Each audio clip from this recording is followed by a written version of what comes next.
रचैया पुरस्पिता के सुनते लगाओ जयकारा। सहज अंश सत खोजी गुरु के सुनते लगाओ जयकारा।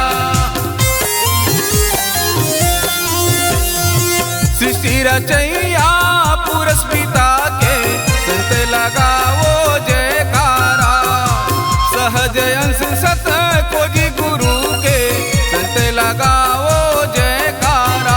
संत महंत लगाओ जयकारा, साहिब के जयकारा। जयकारा लगाओ जयकारा, साहिब के जयकारा।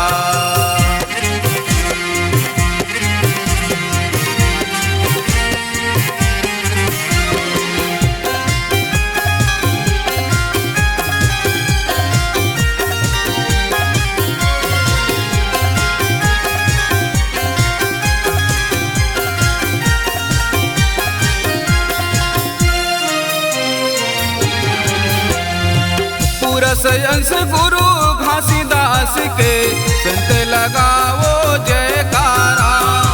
माता यमरोती ने महबूब बाबा के संत लगाओ जयकारा।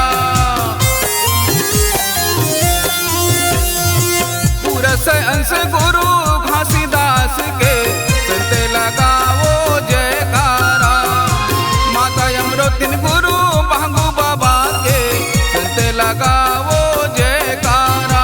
नर नारी लगाओ जयकारा, बाबा के जयकारा। जयकारा लगाओ जयकारा, साहिब के जयकारा।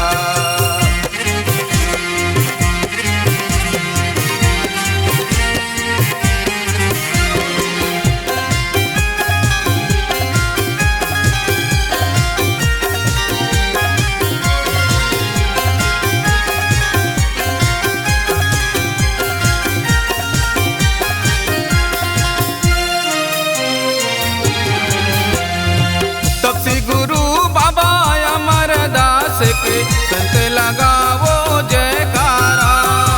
राजा गुरु बालक दास बाबा के संत लगाओ जयकारा।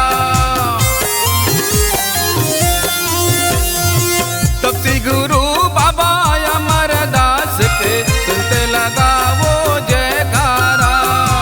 राजा गुरु बालक दास बाबा के संत लगाओ जयकारा। जयकारा लगाओ जयकारा, साहिब के जयकारा। जयकारा लगाओ जयकारा, गुरु के जयकारा। जयकारा जयकारा जयकारा बाबा जयकारा। जयकारा जयकारा जयकारा बोलो जयकारा। जयकारा लगाओ जयकारा, गुरु के जयकारा। जयकारा लगाओ जयकारा,